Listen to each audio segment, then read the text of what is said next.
This attachment, the M4 Advanced Tube, is widely known as a max trader item, but did you know that as of patch 15, you can now get it from the traders at level 3, technically from PMC level 23. Today, we'll be going through all of the weapons and ammo on level 3 traders to see what is worth using and what isn't, starting with Jaeger. So here we are at Jaeger 3. Now Jaeger 3 begins at level 22. You do need to have the required rep with him, so if you're on a standard account, you might have to do quite a lot of quests, because I know EOD with its boost of 0.2 is a big leg up and does allow Jaeger 3 to be one of the earliest traders that you get, whereas on standard it's normally one of the latest. Kind of depends on what quests you do. But Jaeger 3 doesn't have that much on offer. The best thing is probably the SV98 OV. Given that not many guns in the game actually run 7.62x54R, this is a quite nice sniper rifle, to be honest. Compare this to Prapor's version, and we'll look at him later, but I wouldn't advise necessarily getting this one from him. You look at the basic version of the SV98, and you're looking at 57 ergonomics versus 26, with a tiny little bit of recoil removal. Now, the weights are completely screwed up in this white, but I've gone and looked at them elsewhere, and this one is 3.96 kilograms, and this guy is 5.18 kilograms. So this does affect arm stamina and how long you can hold the gun up as well. So basically the SV98, the OV version, yes, it's quite a bit more expensive, but this is a lot easier to use as an actual bolt action to either hold it up and also for ADS speed. The Saga 12 Nerf gun is pretty interesting, but mainly because of the flare that it has on the top. This is the thermal optic, one of, and this is the one that has a 2.25 times and a 9 times, so it's quite good for spotting people at range. There's a few other tasty things on here, such as the canted RK1, as well as the butt pad on the MOE that you can see in here, which are, high-level gunsmith and pretty hard to get. So basically what you need to do is, at the time, you just need to work out what 10 sprats, what 10 aquamaris, and 10 squashes are worth, and then just see whether it's worth it for you to, strip off that flare. Outside of this, he doesn't really have a great deal. The Desert Eagle here for a fuel conditioner typically is cheaper just to get on the flea market. Fuel conditions are 40k at the moment, which isn't too bad. But if you look on the fleet, now that the novelty of the Desert Eagle has kind of worn off, these are normally about 35k. And you can see these ones aren't selling, so this is actually pretty expensive price. Usually they're a little bit cheaper than this, about 30k-ish. The other honorable mention is obviously the Red Rebel. This is a weapon technically, but this is more of a utility item. So on Shoreline, if you're directly north of the resort, they added that extract back so that you can get out of there if you have a Red Rebel and a Paracord. You've also got the one on Lighthouse and then the classic one on Reserve if you go up to the Dome. Your chest slot needs to be free to use these extracts, so you can wear an armored rig and extract just normally. But if you've got a regular vest on, you'll have to either put it in your bag or throw it away somewhere in insurance if you've got lots of stuff with you, or it won't fit. So as well as the guns that they have, a lot of what actually enables you to use weapons at trade level 3 is the ammunition that the traders have on them. He's got a couple of good ones for shotguns. This is especially helpful if you've left something like setup a little bit later. You've got Magnum Buckshot, which is one of the most damaging cartridges in the entire game. This does 50 damage per pellet for a total of 400 potential, which is actually pretty insane. You can just two-shot people to the legs with this thing, even with the damage decrease through black limbs. You also got BMG slug. This is kind of the next best thing after AP20 slugs. It's only 26 pen, but it does fly pretty straight. It's got some accuracy increase as well. So if you do like slugging people, then this is probably the one to choose. And then Flechette is the close range armor buster. This is just like a souped up version of Piranha, and this will make setup very easy if you're playing around dorms and that kind of thing. The others are not really that interesting. These are for the TOS. This is for 338 Lapua Magnum, so it only goes in some very specialized guns. But this one, 7.62x51 BCP FMJ, is actually pretty interesting because you can't buy M80 from the flea market and you can't get access to it until Peacekeeper 4. The only other way to do it is via ref. So until then, you've got BCP FMJ, which is 35 pen, which isn't too bad, and 83 damage, which is very, very good. This will go into your FALs or your SR25s or M700s, that kind of thing. So the next level 3 trader is Peacekeeper. Peacekeeper can go up to Trader Rep 3 at level 23. PMC level 23 is the bare minimum. And he's got some interesting guns, but a lot of these are much more expensive on him than they are on the flea market. They just kind of give you ideas of things that you might be able to run. Obviously, this basic FAL for $942 is extremely expensive, and the MP7 is also more expensive than it is on the flea market. This is almost always a lot cheaper than this, 45k. That times 100 is cheaper in rubles, which really does show you just how expensive it is, given that the conversion rate is about 140 still at the moment. So most of these just kind of ignore. Again, the Mark 16, this is the long version of the Scar and the short version of the Scar. These are also pretty expensive on Peacekeeper. So the ones that are really notable, I think, are a little bit further down. The thing that you need to remember about these, often people used to have to buy these from Peacekeeper at expensive prices, and these are the 7.62x51 NATO weapons, but these are now back on the flea market. So these also are kind of just rejected from Peacekeeper himself, because look, you can get these at 100% durability for 95k, which is cheaper than you can get them from him directly, because let's see, the SR25, for example, is $889. So this is well over 100,000, and it's just not really worth it. Again, note that the best ammo that you can buy from the traders is over on Jaeger, which is BCP FMJ, that we literally just talked about. So that kind of rules out, the RSAS, the SR25, the M1A, the G28 Patrol. I mean, I quite like all these guns, but with BCP FMJ, like, it's definitely usable. But if you're playing on semi-auto, you do actually want it to, work. And if you're fighting somebody over 50, 100 meters, that 35 pen is more likely going to turn into, 32, low 30s by the time it gets there. If they're wearing a Class 4 helmet, it might bounce off. It probably will bounce off if they're wearing a TC 2002, for example. And that sort of puts me off using these guns. You can still use them. You definitely can still get kills with them, and the damage is very, very high. But on semi-auto, I feel like they're a little bit iffy. One weapon that I am enjoying is the G36, but the C variety. I don't really like these long versions. Again, if you go on the flea market, you can see that these are a lot cheaper on the flea. And what I like doing is either, you just buy a C version that's straight on the flea. This is a real bargain, 40k. This is a really good one to buy. Or you can go and edit these. Now, the best middle ground for the G36 is unfortunately this middle vent version. You can't access that until Peacekeeper 4. So you kind of have to put on just the short barrel. You can convert these over more cheaply than buying them from Peacekeeper once you have the flea market. So you put on the short 228mm barrel. You put on the 2 vents here, which is the only one that's compatible with it. You put the gas block back on, and then you're basically ready to go. You just now need to put the G36 bottom on, and then start putting on muzzles and whatever.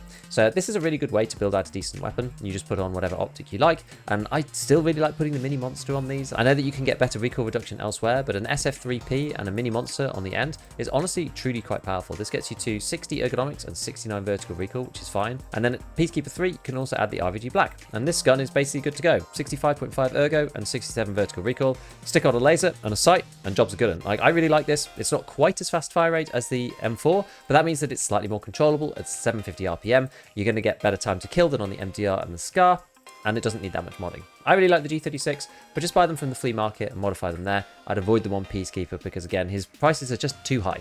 The one main feature that makes these really good in general is if you look at the ammo, you can now buy M856A1 on the fleet. This is only available at Peacekeeper 4, so I expect that this price will come down over time as more people get Peacekeeper 4 and more people start putting this on the flea market. You can see with EOD, you get 144 that you can buy per time. You can see these people are literally just like buying it and flipping it onto the flea. If you go and look at any of these people's profile, they're going to be max traders, so that's the reason why they're able to put these things up on the flea market. The M856A1 is pretty good. I mean, obviously at 1,000 a round plus, it's pretty expensive, so there are some other alternatives, but 5.56 kind of retains its status as the jack of all trades.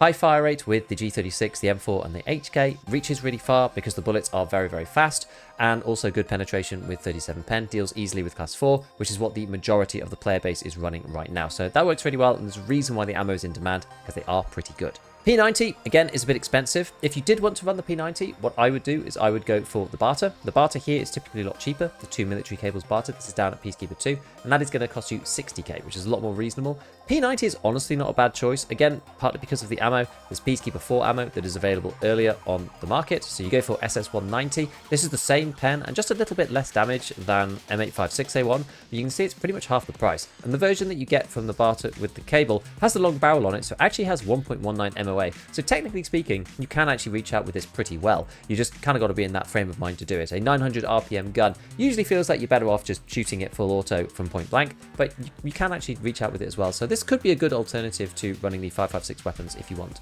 Now, the barter at the beginning that I mentioned is this one, the Uzi Pro pistol. This is how you get the advanced tube nice and early. So this only costs one Bake Easy cookbook, and this is only 38k, and I think that that's a steal. Basically, this thing you can just piece apart, whether you want the Pro pistol or not. It's really up to you, but you can piece this thing apart if you want, and it's profitable to do so. That's partly because it comes with this sight here, and this is actually required for gunsmiths, so that's kind of like keeps the price propped up a little bit. You've also got the ARE. We're actually just going to buy this one, so let's buy this and we'll inspect it in the stash. As I said, we've got this EXPS 3 over here. We've then got the MOE with FDE. Unfortunately, it doesn't come with the butt pad. That would make this thing actually insane, but you then also get the ARE.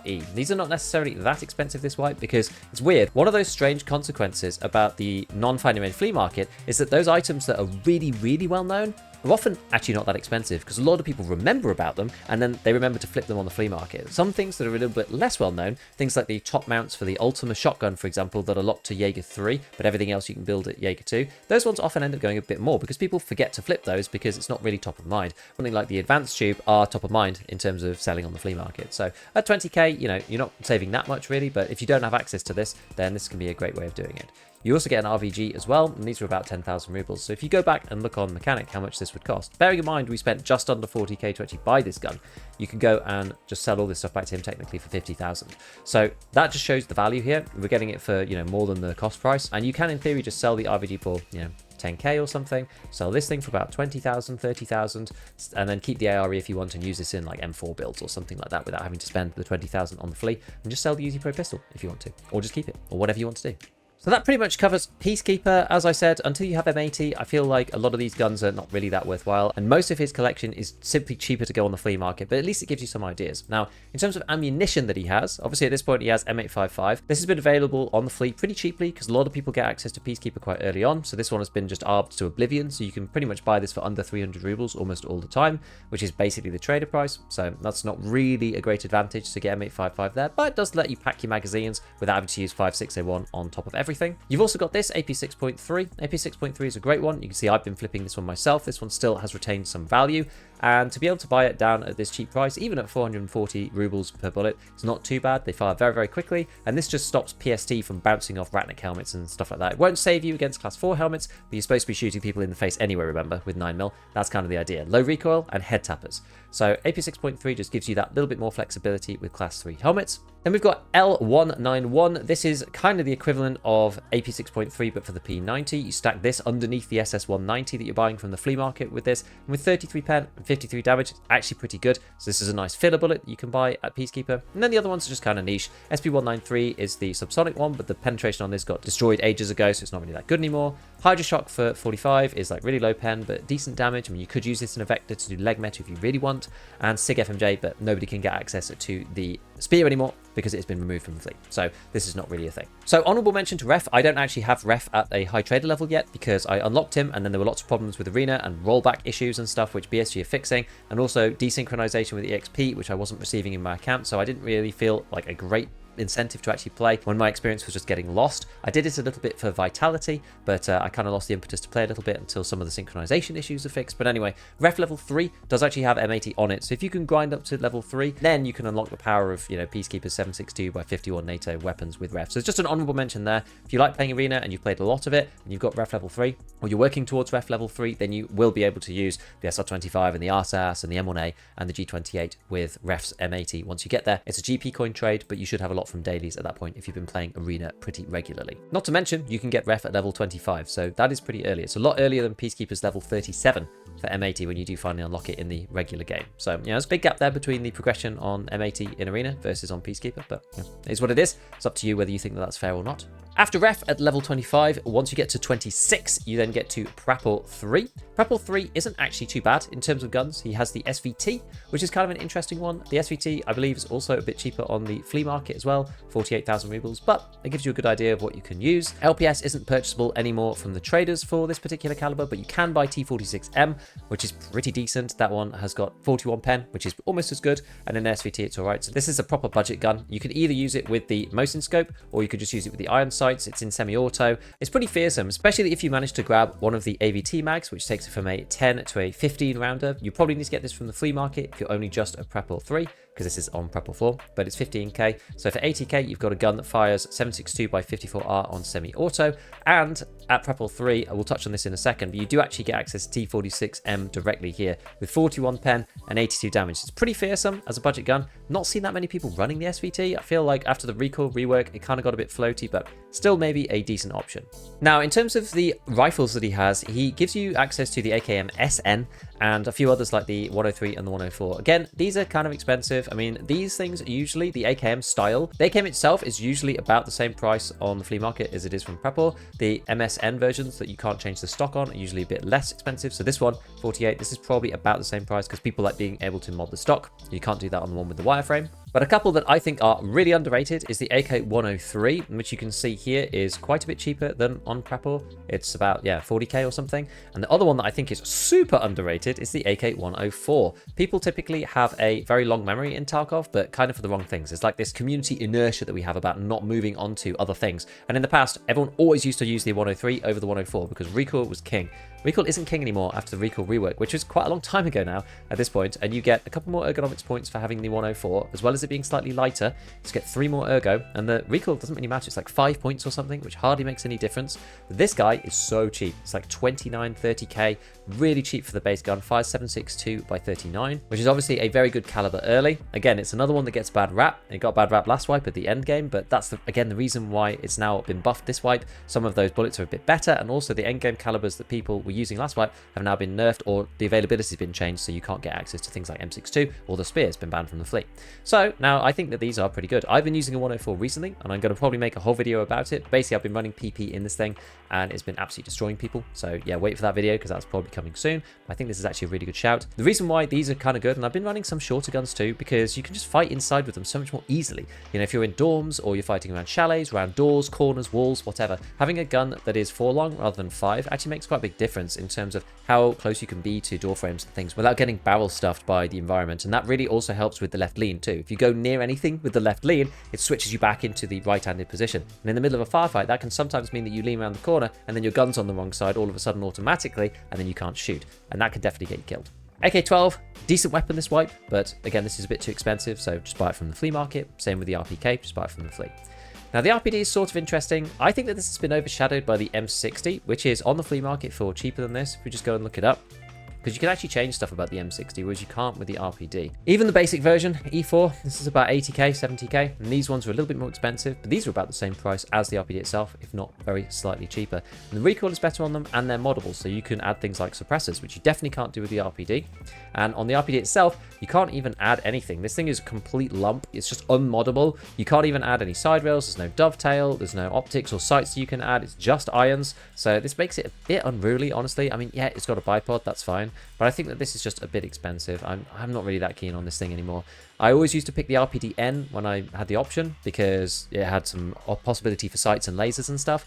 And the fact that you can't even mount any lasers just makes this thing such a brute in point fire. Point fire these days is really tough if you don't have a tactical device. So I'd kind of avoid this. Go for the RPD-N if you want to use this particular caliber. Otherwise, just use the M60 because it's about the same price and you get a much better experience out of it. I'd avoid this, to be honest. SR2M. This one I was kind of surprised when I was looking it up. It's actually about the same price as it is from Prapor. People like this gun. There's not that many of them that spawn in raid, and so they're about 50k. You can't really get it cheaper elsewhere particularly. But this guy is actually alright. There's some decent ammo that you can get for it. The magazines are a little limited with 30s maximum, but you can buy 7 and 42 Zubilo, which is the good bullet for this particular caliber. 38 pen and 49 damage. Honestly, not half bad. From Prapor himself, as we'll see in a minute, you can buy 7U4, which is the 27 pen and 53 damage stuff. And then on the flea as well, you can get BT. Obviously, we haven't unlocked this yet from Prapor himself, but this usually is a bit cheaper. Right now, it's quite expensive, so you'd probably just buy 7 and 42 because it's about the same price.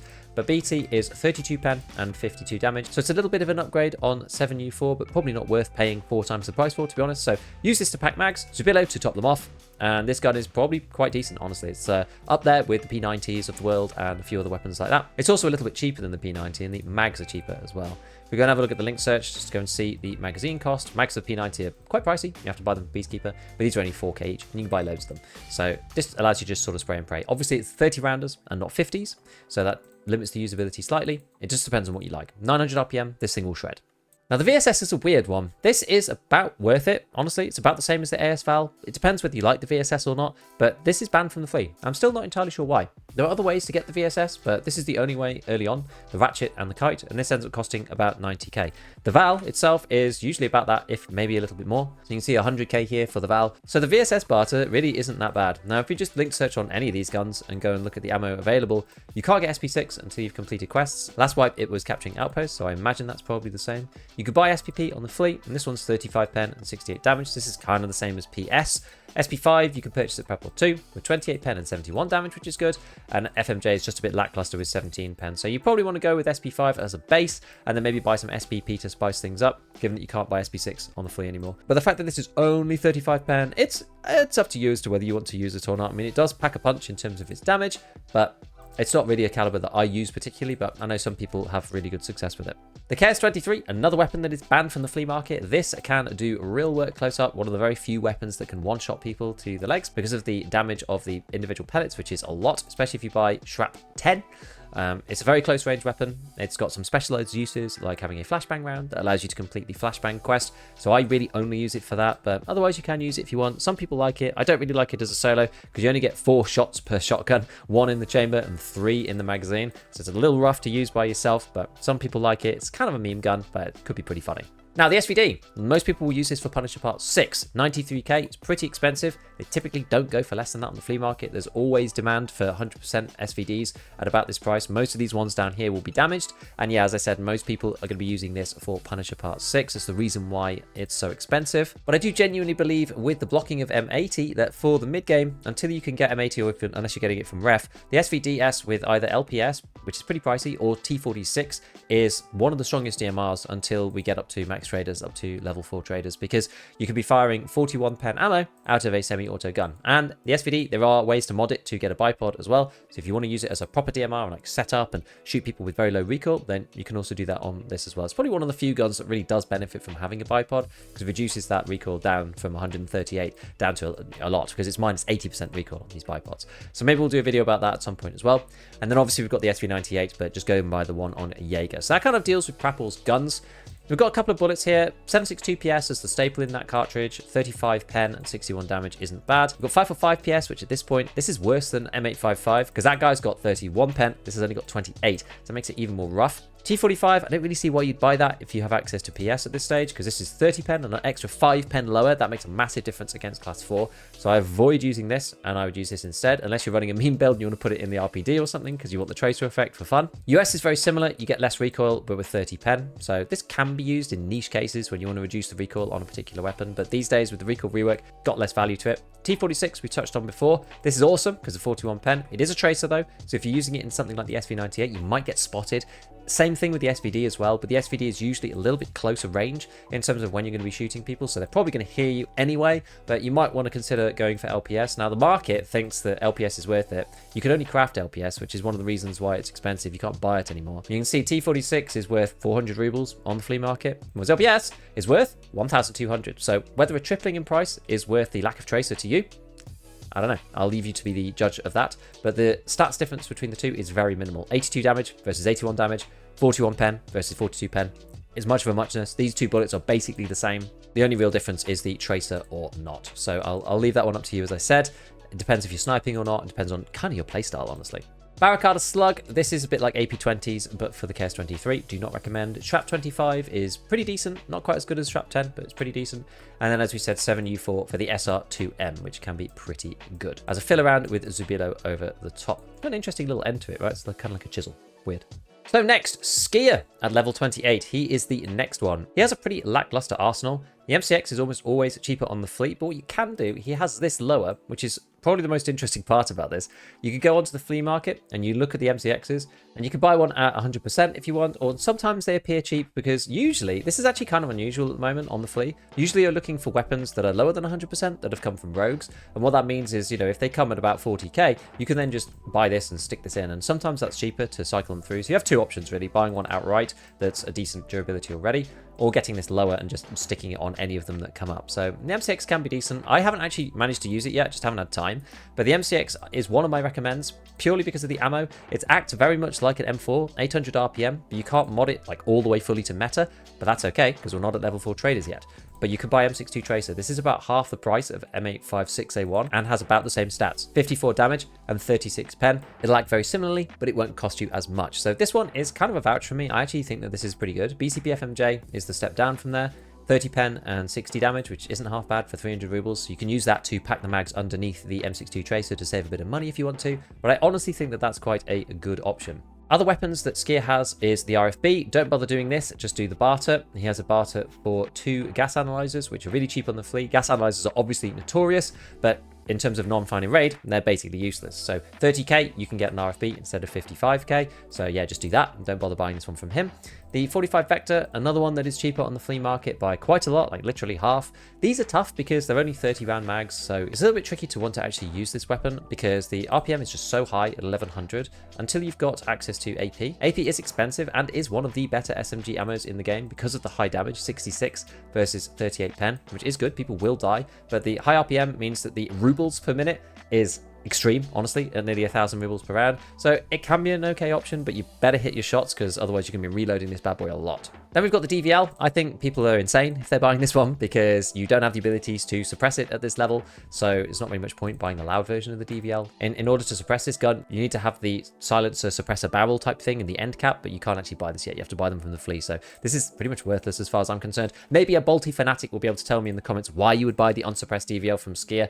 I don't know what the answer is. Maybe for Gunsmith. That's probably the only reason I can think. Ammo-wise, he literally just has PCP FMJ for the MCX. That's basically it. Nothing else special there. Use this to fill, as we said before. Finally, onto Mechanic at level 30. We'll have a look at what his arsenal is. Now, he does do barters. He has quite a lot of barters. It's the kind of the Mechanic thing. This M4 is actually not that bad for the price. It's not terrible. You can buy lowers from Mechanic, but if you're kind of just lightly modding an M4, a 60k starting point isn't too bad. This is pretty comparable to the flea market and usually is one of the cheaper prices. So this one here is 56k, but it's broken, it's quite damaged. And this guy here is 94, but you can see Mechanic's one fits here. And this is actually quite well priced in my opinion. This one doesn't really have very good stats. This is pretty much starter stats, but yeah, you can obviously start mounting stuff. Like there's no change to gas blocks or anything like that. But it's 60k for a starting price, it's all right. And if you go all the way to the top, you can see that the base is about 20k. So it depends on how much you want to mod it. If you want to mod it extensively, change barrels and all of that kind of stuff, you probably start with the lower. If you don't want to change the barrels, then you probably start with this guy, because this one has the regular 370mm barrel, so it means you don't have to buy an extra one and can be quite good value. There's a couple of other lowers. We've got the AKMN, the AK-74M, and an M1A. So if these are damaged or you want to literally start from scratch and again mod them super heavily, then you can buy any of those. So that's just kind of useful, nice quality of life. Now this one, the AK-74 Zenit Cove, this is usually really good value. Marlboros are normally not that much, maybe 5 to 6k, and these are about 30k. So for 50k, you can get a really good gun. This gives you access to an RK3 as well, PT3 stock. You obviously get the Zenit DTK one at the front as well. This is just like pretty good value if you just want to pick up and go AK. And then we have the AK-11. This used to be a really amazing gun, or the gun that I used to really like, because it had the unique ability of adding the CNC Warrior on the front and using the 5.56 suppressors.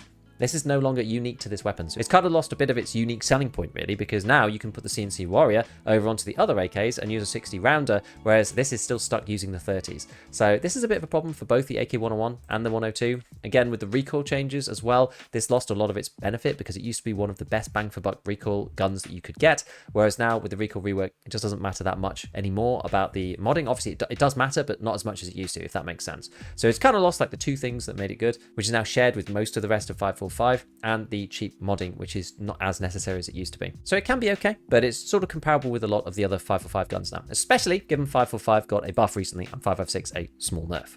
Now, if you're desperate to run the SA58, this build is quite powerful because it allows you to get access to things like the drum mag before you're really supposed to, because this is a Mechanic level 4 barter, which we can't do yet. Obviously, you can buy these on the flea market, so that's actually all right. But in the case that those are really expensive, then this can be pretty decent. A lot of this stuff is actually purchasable now. So the SA58 Extreme Duty Dust Cover, you can now get this from Mechanic 3, which is okay. But you just got to remember that the SA58 took quite a big nerf in terms of recoil, so it's not necessarily the gun that it used to be. But even still, you know, if weapons parts are going cheap, right now they're typically not, but 8 of these, that's going to cost you about 160k. It's not necessarily terrible for a start on the FAL. This is another gun that's lost a lot of its luster from last wipe. A lot of people were really liking this, and both the ammo and the recoil have been nerfed, so availability is lower and also the performance is lower as well. So it's kind of expensive for what it is. This one even more so. Long barrel, 12 weapons parts, it's getting really quite pricey at this point. And you could probably say the same thing for the Scar as well. I mean, the Scar didn't take a recoil nerf like the MDR and the FAL did, so that kind of made this a bit better relatively, even though nothing has specifically changed with this one.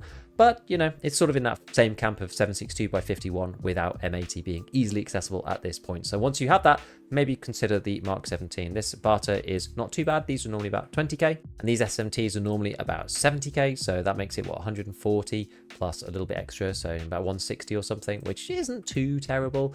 But you're really paying quite a lot more for the full auto on the Scar, because as we saw before, things like the SR25 are just a lot cheaper. They're well under 100,000 rubles, so it depends whether you really value that full auto or not in 650 RPM, or whether you just rather just go with something semi-auto like the SR25 or the RSAS.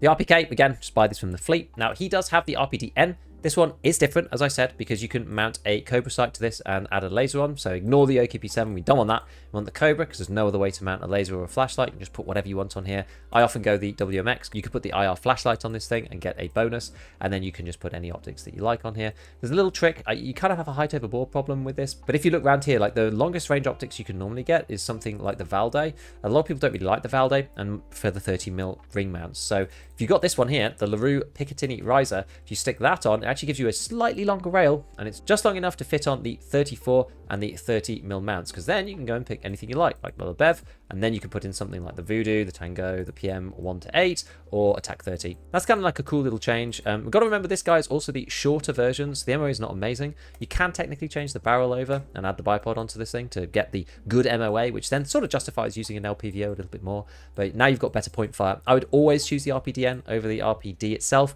But again, they're both probably overshadowed by the M60 because you can suppress that gun, and these things are just going to be loud as hell. If you're going to go in with something that's super heavy, you kind of may as well just go with the M60, right? The only balancing factor for these guys is the fact that you can access 7.62 PP on the Flea with 421 pen, whereas with the M60, you're stuck with BCP until you get to M80 with only 35 pen. So before level 4 traders and without using ref, you can actually get better pen ammo for this freely on the flea market than you can for the M60. So just got to bear that in mind. We have the M1A SAS. If Wilsons are trading at a sensible price, when I looked earlier, there were none on the fleet, which is very strange. But if you're normally picking these up for about 5k, you can then get the Meta M1A for 90,000 rubles as a base, which is insanely strong. So if you like semi-auto, then this barter is really good. The MPX, I think this is just too much. Just run a normal MPX. I did a lot of extensive testing with this previously, and this is just kind of for the looks of it, honestly. I mean, I wonder if you can add a bipod to the front. That'd be hilarious if you can. And it doesn't look like you can, unfortunately. So you can just add your handguard, and then there's no other way that you can actually add a bipod or something. Not that you need that, because these guns with 32 vertical recoil, they're super low. But this is the point, right? You don't need a super long barrel on the MPX because it's already got tiny recoil, even in the regular standard configuration.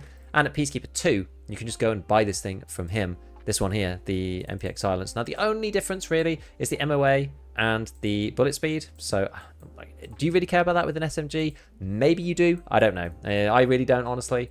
Let's have a look at it. So, 1.38 MOA, which is actually pretty accurate, with 6.19 MOA over on this side, and then 325 meters per second versus 403. You're still not shooting this over long range. 9mm just drops off too quickly in terms of damage and pen because of the bullet's ballistical properties, and so you're better off using something else at long range. Don't use this. Just go with this. So ammo-wise, on Mechanic, he has a couple of decent ones. Luger CCI, sort of that middle ground in terms of leg meta. With 70 damage, I think you're probably better off using something else like the P90, which you also get access to here. R37F, which is 98 damage instead, which is a lot more. I much prefer this in terms of legs at this point until you can access RIP for 9mm. He also has JSP, which allows the MP7 to become sort of semi-competitive with 32 penetration. Obviously, with this, you can then go and stack FMJ on top. FMJ is another one that's still allowed on the Flea because it just sneaks in, being 40 pen, and continues to be extremely good, by the way. This is another one which is available later on, and so for nearly 1,000 rubles around, obviously that's a lot with a 900 RPM, so you can use JSP underneath and then FMJ to pack the top so you can pen through class 4 armor or class 4 helmets. So that's certainly an option. I've not used the MP7 that much this wipe. I've not seen it either particularly, but that can be pretty good. And then he also has a 58E, which is the Action Express round that goes into the Deagle for 824 rubles per bullet. This is quite a lot, and obviously is mainly for a bit of fun. So you put this in any of the Desert Eagles that it's chambered for, and you can put 8 rounds in, 1 in the chamber and 7 in the magazine. I think the problem with this is that given that it deals precisely 85 damage, you're not going to one-shot people even if they're naked because of the damage drop-off over distance. 40 pen is pretty solid, but the issue is you can get bigger magazines for 45. And if you're using AP in this, we looked at this before, this round is really good. 66 damage and 38 pen is basically the same. And in terms of the pistols that this goes into, you can use them with much larger magazines. You've got like a 12 round magazine in this guy, like a 13 round magazine for the Glock here, and 11 round magazine for the M1911. So these weapons are probably just better than the Deagle, but you know, the Deagle's there just for the fear factor. It's there for the drip. It's not there necessarily for practicality. It is very slightly and marginally better than 45 AP, but not in a way that matters because it's still a 2-shot to the thorax like this will be. So right now, I'm still loving the G36C. I think this thing is great. I said mod them from the fleet to get better value out of them, but I still think this is better than the M4 at this point in time, because you can't really mod the M4. It just costs a lot as well to do something similar to the G36. So I quite like that because it's got good fire rate and you can access decent ammo. The other weapons that I think are good over on Prapor, we were talking previously about the AK-104, which I've been using a lot. The AK-12 is pretty good with its 700 RPM as well. And obviously, you know, any of the AKs are fine, but those ones with slightly higher RPM are pretty decent. But yeah, I've been using the AK-104. It's a good effect because this is in the slightly higher caliber. And then I do quite like the SVD. Still think the SVD is decent because you can actually buy the ammo for it, which makes it pretty powerful. And then there's really a plethora of SMGs. If I was going to pick an SMG to use, probably something like the Uzi or the MP9N, the Uzi Pro Pistol or the MP9N, just because you get access to that AP 6.3 over on Peacekeeper, and those guns are laser beams. Outside of that, the P90 is looking really strong just because of the ammo mix, the 50 round magazines, the cheapness of the actual gun itself, and the fact you can buy SS190 on the flea market, and maybe the MP7 as well for that reason, because you can get FMJ too. So there's actually a lot of choice. This why, honestly, you can kind of just pick what fits your playstyle. But I think the biggest limiting factor right now is M80, and that's really dictating the kind of mid-game meta, which is the reason why the largest caliber that I'm going up to is 7.62 by 39 to utilize PP from the fleet at 41 pen, and after that, kind of feeling like I want to skip up to the SVD straight to T46 so that I can jump over M80, because it feels like there's a little bit of a dip in progression there. So as usual, a big shout out to all my patrons, and as always, have fun in your raids.